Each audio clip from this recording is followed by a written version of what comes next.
അതായത് നമ്മുടെ പുതിയ സിസ്റ്റത്തിന്റെ ക്വസ്റ്റ്യൻ പേപ്പർ ഓക്കെ. പാറ്റേൺ ഒക്കെ മാറി.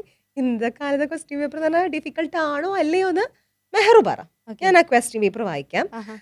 ഇത് ഏത് ക്ലാസ്സിലെന്നൊന്നും ഞാൻ പറയുന്നില്ല.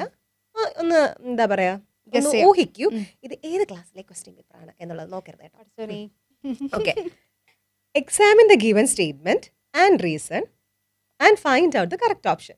സ്റ്റേറ്റ്മെന്റും റീസണും തരും, ആ. എന്നിട്ട് ഒരു 4 ഓപ്ഷനും തരും. ഇതേപോലെ ഒന്നും ക്ലാസ്സിൽ ടീച്ചേഴ്സ് പറഞ്ഞു കൊടുക്കില്ല. ആ. അതാണ് ഒറ്റയ്ക്കിരുന്ന് വായിക്കണം കേട്ടോ. ഓക്കെ. ഞാൻ ഇത് നിങ്ങളുടെ കയ്യിലേക്ക് തന്നേനാ, പിന്നെ ഒരു രസമായിക്കോട്ടെ എന്ന് വിചാരിച്ചു. അപ്പോൾ സ്റ്റേറ്റ്മെന്റ് വായിക്കട്ടെ. Okay. The wires on the electric pole Ah. for distributing electricity Mm. get sagged in summer. Get? Sagged in summer. Ah. Reason. During the hot season, as more heat energy is obtained, the electric line expands. So, ഞാൻ സ്റ്റേറ്റ്മെന്റും തന്നു, റീസണും തന്നു. ഇനി options. A. The statement and the reason are true, and the reason is the correct explanation for the statement. ഇനി B. The statement and reason are true, but the reason is not the correct explanation for the statement. C. The statement is true, but the reason is false. D. Both the statement and reason are false. Which is the right option? പറ. എനിക്കറിയില്ല. അയ്യോ, ഇതെങ്ങനെ? ഇത് ഏത് ക്ലാസ്സിന്റെ question പേപ്പറാ? May be 10th ആയിരിക്കാം. 7ാം class. 7ാം ക്ലാസ്സാ?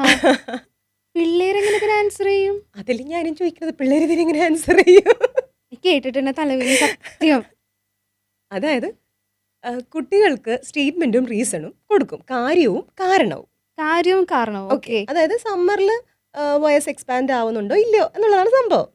പക്ഷെ എൻ്റെ ഓപ്ഷൻസ് പിള്ളേരെ കൺഫ്യൂഷൻ കൺഫ്യൂഷൻ ആക്കുന്നുണ്ട്. ആക്കുന്നുണ്ട്. അതായത് the statement is true but the explanation for the statement is false. The statement is false but the explanation for the statement is true.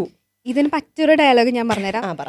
താൻ ആരാണെന്ന് തനിക്കറിയാൻ പാടില്ലെങ്കിൽ താൻ എന്നോട് ചോദിക്ക് താൻ ആരാണെന്ന്.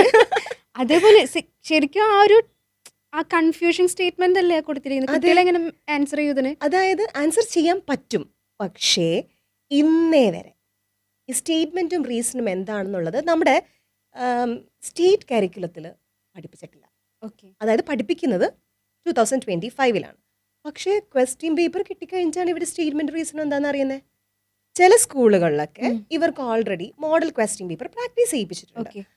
അങ്ങനത്തെ സ്കൂളുകൾ എനിക്കറിയാം. ഉം. പക്ഷേ അങ്ങനത്തെ എല്ലാ സ്കൂളുകളുണ്ട്.